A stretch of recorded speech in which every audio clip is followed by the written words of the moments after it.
Might I inquire your movements today, Watson? Oh, only my usual rounds in the Paddington area, Holmes. And now back here for lunch at the usual time. Surgery late this afternoon and some paperwork in the evening. Nothing very special. Why? I've had a note brought round. It's extremely interesting. It reads, Sir Charles Druings will be pleased if you would receive him at your rooms in Baker Street at 2:30 this afternoon. It is a matter of national importance and extremely urgent. As it comes, as you can see, from the seal on the envelope from the Admiralty. Well, I think I understand. The matter will be secret and your meeting highly confidential. You'd like me to lunch in town and come back later? No, not at all. I believe Sir Charles Druings is a very shrewd and devious character. I should very much like a witness to this meeting. You will be here to assist me.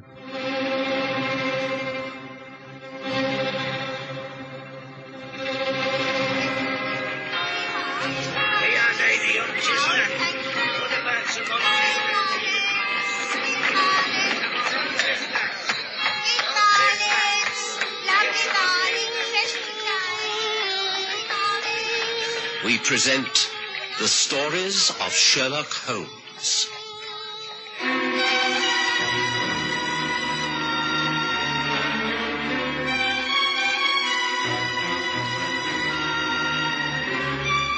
Lack of evidence.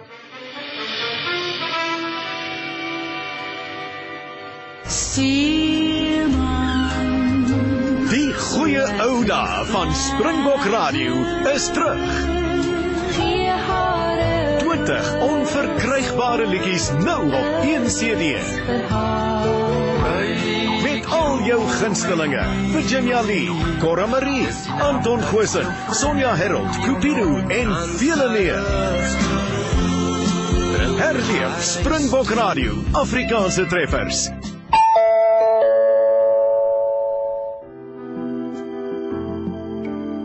Flower Connection has just opened their flagship store in Linden, Johannesburg at 65 on 4th, situated in 4th Avenue. For fresh cut flowers, plants and florist accessories at wholesale prices, come to Flower Connection. Call Jenny on 076 951 9449 or visit our website at www.flowerconnection.com.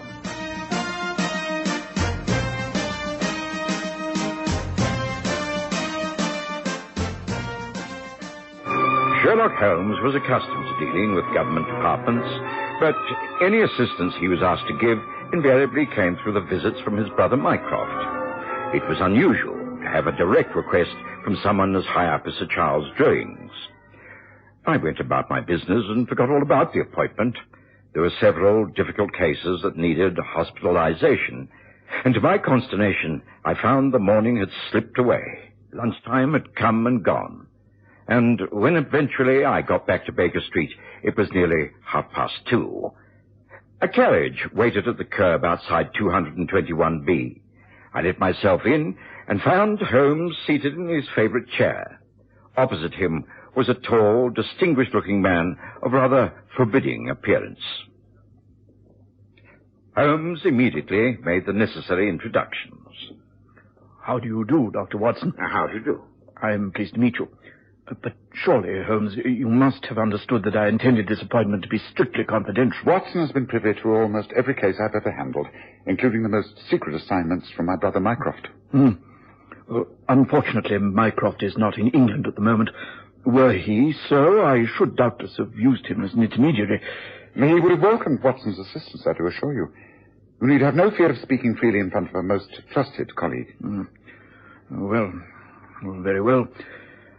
The fact is that I have an assistant at the Admiralty. His name is Robert Rivers. He lives quite near here in Upper Montague Street, or rather, he did. The fact is that Rivers has simply disappeared, can't be traced at all. He should have been in the office 2 days ago. He didn't turn up. No sign of him anywhere. We're very worried. You think he may have met with an accident? Surely he has a family who would have known that. Well, he has a wife. A very beautiful wife, years younger than himself. They appear to be estranged. A delicate matter. Impending divorce, I understand. Naturally, Rivers wishes to avoid that publicity, but that's not what disturbs me, Mr. Holmes. The fact is that for some time now we've been aware that certain information has been passing from our office to foreign shores. As you know, we in Britain pride ourselves on our secret service, best in the world. Information coming back to us leads us to believe that someone in the Admiralty has, to put it bluntly, turned traitor. I see. And you suspect it's Robert Rivers? It's a grave accusation, Holmes. I don't care to put it in as many words, but the possibility does exist. Recently I've been watching Rivers. Only he and I have the keys to the safe where the codes are kept. It's top secret. The codes are continually changing. Now, I know that Rivers has been at work on certain papers. I'm reasonably sure that he has contacts in Austria.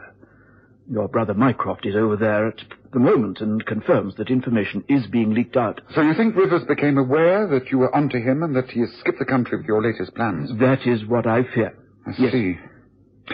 Well, if he's been missing for 2 days, he could easily be aboard ship or even across the channel. What does his wife say? We have not contacted her. She's rarely at his house. The point is, Holmes, I don't want to call in the yard. If this can be handled quietly, if you can obtain proof that Rivers has defected, then our men on the continent will know what to do. At the moment, there is simply not enough evidence. Will you consider taking up this investigation and giving it top priority? Please agree for England's sake.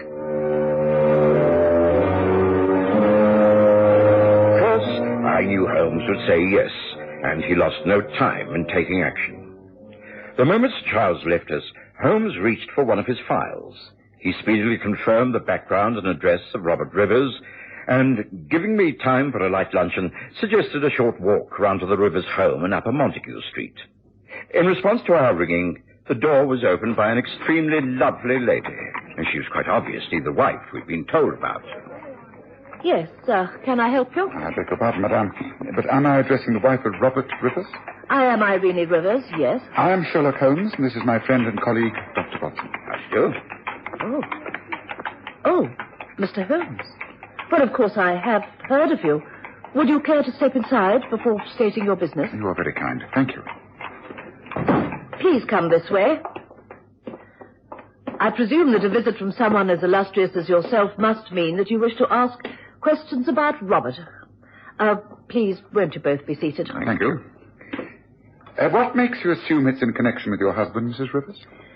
Because he's the only one who matters here. If it is about Robert, then I must tell you that I know nothing. I haven't seen him in months. I'm only here for a few days to collect some possessions, and then I'm about to sail for the United States. I see. If you see so little of your husband, then presumably you know nothing of his movements. Nothing at all. Even when I stayed here permanently and tried to help him, he was totally secretive about where he was going and why. You have no idea where he is at the moment? Well, at his office, presumably. He's not been seen for over 2 days. No one knows where he is. The Admiralty are extremely worried. They fear that he may have met with some misfortune. Not been seen? Oh, but surely I've only just returned here, you understand. I've not even seen the servants. Surely they must know. Well, I believe they have been questioned and can throw no light on the matter. I see. Oh, I wish I could help. I really do. Oh, dear. I hope this isn't going to complicate matters. You see, Mr. Holmes, I am leaving my husband, this time for good. I'm seeking a divorce and leaving for America, where I hope to marry the man I'm in love with. I don't wish to part from Robert as bad friends. When are you thinking of leaving? Well, I have a passage booked on the Ruritania for the day after tomorrow. I see. Well, then let us hope we have good news for you before then. Oh, Irene, darling, did you know that... Oh, I beg your pardon. I didn't know that you had visitors. That's quite all right. The gentlemen were about to leave. Let me introduce you. Mr. Sherlock Holmes, Dr. Watson. This is Mr. Douglas Beresford from New York. A great pleasure to meet you, Mr. Holmes. Your name is well known, even on the other side of the Atlantic. Oh, that is most gratifying. Mr. Holmes is here making inquiries about my husband, Douglas. I have told him that having just returned to the house after an absence of some weeks, I know nothing of his whereabouts. I see. Well, I'm sorry. I can't help you either, Mr. Holmes. Rivers and I hardly know each other. Well, then it's useless to question you further. May I have a few words with the servants before we leave, Mrs. Rivers? Yes, of course. Be so good as to ring the bell, please, Douglas. Yes, sure. May I leave you my card? You will, of course, get in touch with me if you hear from your husband or can throw any light upon his sudden disappearance. Yes, of course. You rang, madame? Yes, Briggs. Please take these two gentlemen down to the servants' quarters and allow them to question whoever is available, and then be so good as to show them to a carriage. Very good, ma'am. If you would follow me, gentlemen. Thank you. Well, good day to you, Mrs. Rivers. Mr. Beresford. Good day. Good day. Irene, darling, what do they really want? What did you tell them? I told them nothing, except that I'm in love. And I'm going to America to divorce and remarry. That's all, my dear. That's all. Really? Oh, my dear.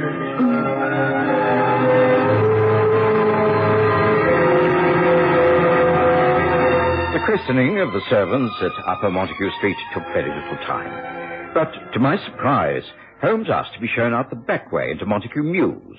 He then entered the private coach house. Yes, I see. The horse and carriage are not here. All seems in order. The hay untouched, unused. It rained yesterday, but there's no evidence of it in here, except... but wait. What is this over here? Look. Blood. You're right, Holmes. Blood, and quite a lot of it. Dried blood. It's not fresh. Yes, and here there's been quite a violent struggle. The hay, canvas coverings, all buried away. Give me a hand, Watson. Look. A man. A dead man. Heavens, Holmes. What a sight. This man's been beaten to death. Yes, it looks as though he's put up a good fight. His hands are much bruised. And then perhaps when he was down, he was struck violently from the back with a heavy instrument. Look, a coachman's wheel hammer. Shot at the base of his skull. Oh, it's murder, all right, Watson. Holmes, is this Robert Rivers, the missing man? No, I think not, Watson. He's a servant. I should judge from his garb that he's a family coachman. The poor fellow's dead, all right. Well, that means we shall have to bring the police into this case. Can you please use the telephone, Watson? I saw one on the wall inside the hall. Yes, of course. Get through to Inspector Lestrade at Scotland Yard. Tell him to come to me or send a man round. Right. Meanwhile, I have the opportunity of going over this table before no one else gets here. Now, hurry, Watson, hurry.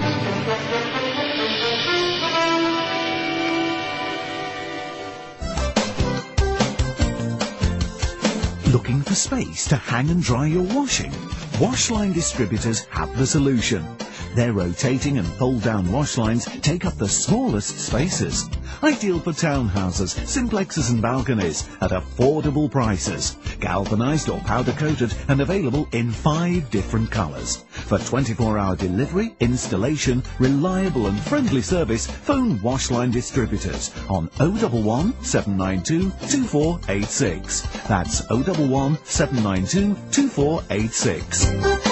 Wash lines for every space and need. Enjoy the best of both worlds. Only 2 hours drive from Johannesburg and Pretoria and half an hour by air. The magnificent Sundown Ranch Hotel and Lion Park, just 10 kilometers from the Pilanesberg Game Reserve and Sun City Resort. It offers an exciting escape from the hustle and bustle of everyday life. Reasonable rates, excellent food, friendly service and comfortable air-conditioned rooms. It will ensure a memorable stay. Activities include tennis, squash, horse riding, the Lion Park and much, much more. Call now to make your reservation on 014-573-1000. That's 014-573-1000 or visit their website at www.destinations.co.za/Sundown Ranch. The Sundown Ranch Hotel and Lion Park. 2 worlds in one. In less than an hour, Inspector Lestrade had arrived with a police sergeant. Holmes had got the butler to identify the body. It was indeed the coachman Morgan, who'd been in service to Robert Rivers for so many years. Lestrade made his own examination and agreed with Holmes. Struck down from behind. Murder, all right. Yes, I hope you don't think this is too small a matter for you, Lestrade. This is the home of Robert Rivers, isn't it? He works at the Admiralty.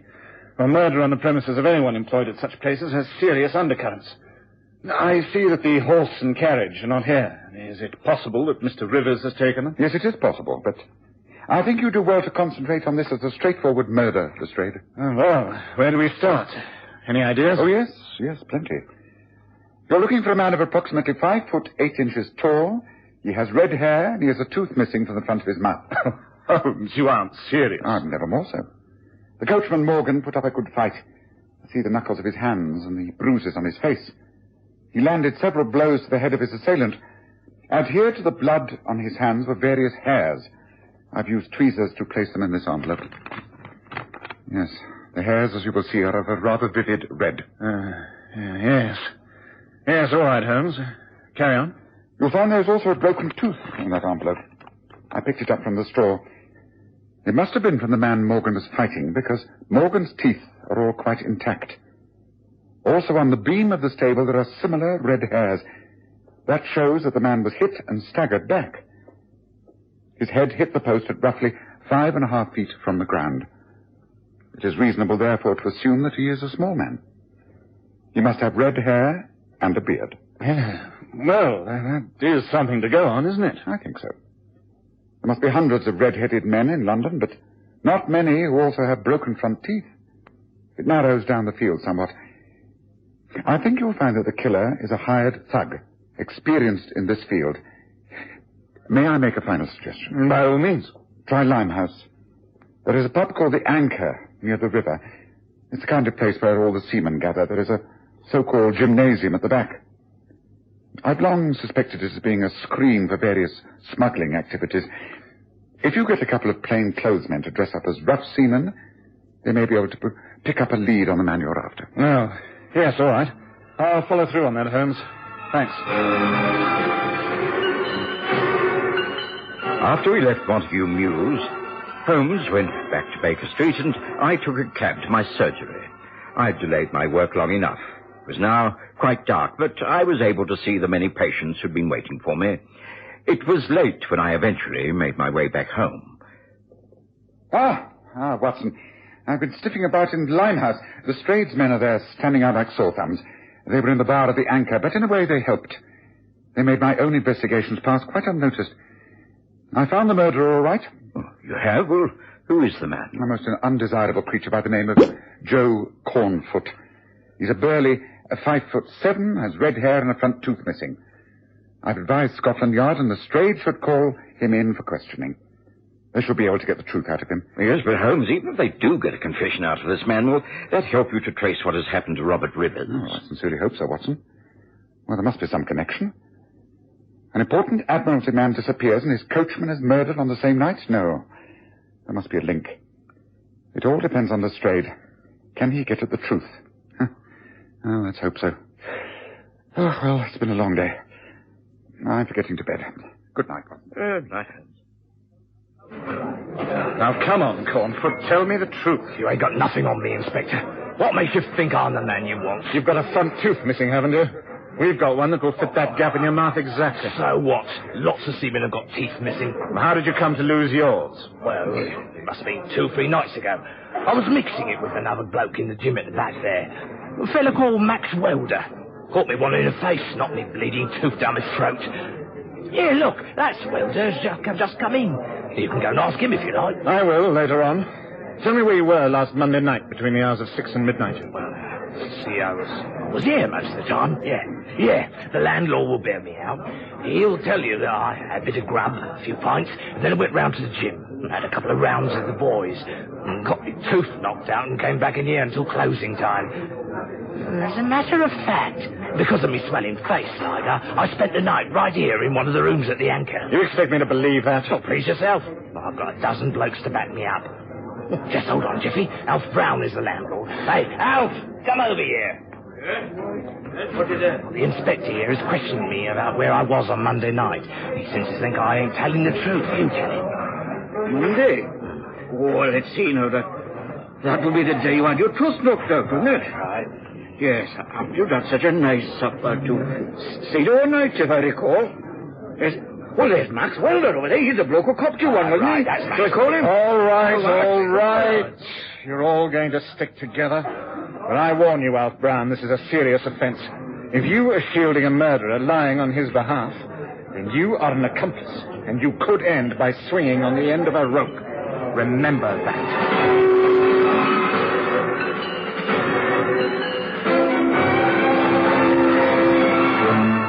The next day was spent in trying to destroy Joe Cornfoot's alibi and continuing the search for Robert Rivers. Both ended in failure. A very frustrated Lestrade called in the late afternoon. Oh, I just can't move him, Holmes. Can't make the charge stick. He simply says he's innocent, and that's that. But he is not innocent. He is guilty. I've been fetishing away down at Limehouse, and Joe's pals are perjuring themselves to protect him. He is guilty, and he knows where Robert Rivers is. I'm sure of it. Well, Holmes, I don't know how we're going to prove that you're right. Well, I shall have to take active steps myself. There's no time to lose. We move tonight. First, I want you to send off 2 telegrams for me. One is to Mycroft, wherever he is in Europe. Oh, I think we should be here to take the responsibility. The second is to Sir Charles Drewings. Then I want you to have your men at the ready down at Limehouse, Lestrade. Watson, are you agreeable to accompany me? Yes, of course. Of course. Then it's about 9 o'clock we will journey to Limehouse. Suitably clad, of course. I'm sure I can find old clothes that you can get into. A large Inverness cape with big pockets that can contain a revolver or 2. So you think it's going to be dangerous, Holmes? No, we're tackling dangerous men. Let's go prepared. Come, let's get started. Now, Lestrade, this is what happened.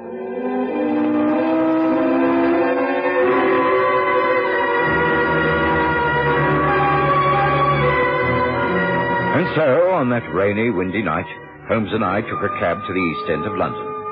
We made our way on foot to the Anchor Inn, but we didn't go in. It wasn't all that late. We waited down a side alley. After half an hour, 2 men left by the back entrance near the gymnasium. By the light of the gas lamps, Holmes identified them as Joe Cornfoot and Alf Brown, the landlord. We followed them swiftly and as silently as possible. They made their way towards the river, and at Luke's Wharf, they stopped and slipped into a small, disused warehouse. Holmes touched me by the sleeve and guided me through the darkness. Inside, the 2 men lit a lantern. There you are. You see, they're kneeling down. Look. About to lift up a wooden trapdoor in the floor. Yes, but Holmes, what does all this mean? Shush. You'll find out very soon. Wait. Waste of time if you ask me. We know we're safe enough. Yeah, we've got to check, though. We can't be too careful. Here, give it on. No, you take that side. Ready? Yeah, I'm ready. Right.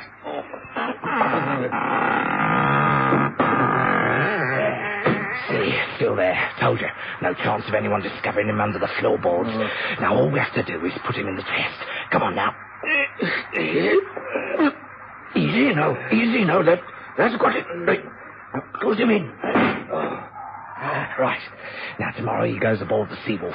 And once out at sea, the captain drops the chest overboard, and that's that. We settle back and start collecting. Rich blokes we're going to be, nice and rich for the rest of our days. The cops won't give up. They'll still be asking questions. No, let them. There's a lack of evidence.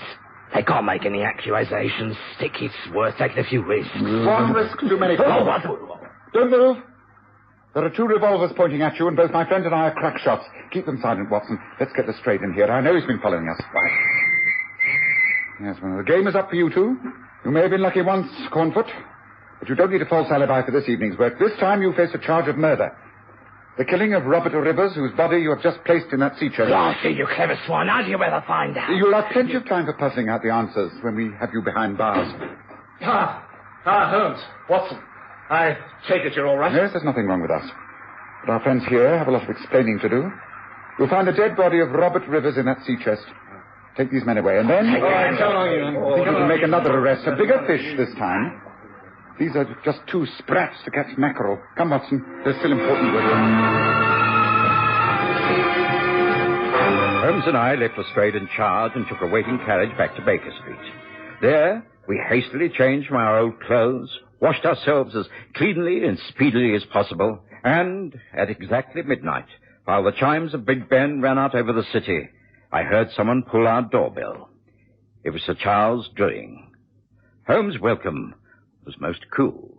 I have to report that my case is closed, Drewing. The body of Robert Rivers has been discovered.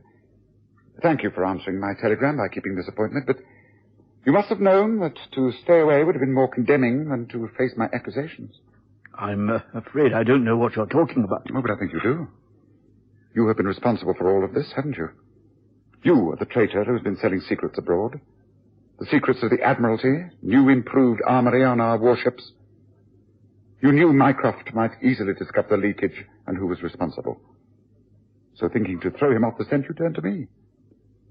But you have already committed the major crime, hiring Joe Cornfoot to abduct Rivers. Then you wish to plant further evidence of his treachery by sending Cornfoot back into Rivers' house with enemy correspondence. But the coachman intervened. He was killed. Cornfoot fled. And you had Rivers killed and his body made ready for a final disappearance at sea. You will have to prove all this. Oh, yes. I certainly shall be able to do so. In your case, there is no lack of evidence. Would you care for a glass of brandy while we wait for Scotland Yard? They won't be long. Sir Charles' doings remained quite silent. He refused to make any sort of statement when Lestrade and his men arrived to take him away. Joe Cornfoot and Alf Brown were arrested on charges of murder, and Holmes lost interest in the case completely. It was over a week later, when we were sitting at breakfast. Yes, I see two items of undoubted interest to you, Watson. One is the sudden death of Sir Charles Druings of a supposed heart attack. How convenient. Oh, well, we won't bother to question that. The other is that Mrs. Irene Rivers has now become Mrs. Douglas Beresford after hearing of the death of her first husband, Robert Rivers. Well, I trust you have an uneventful day today, Watson. I certainly intend to do so.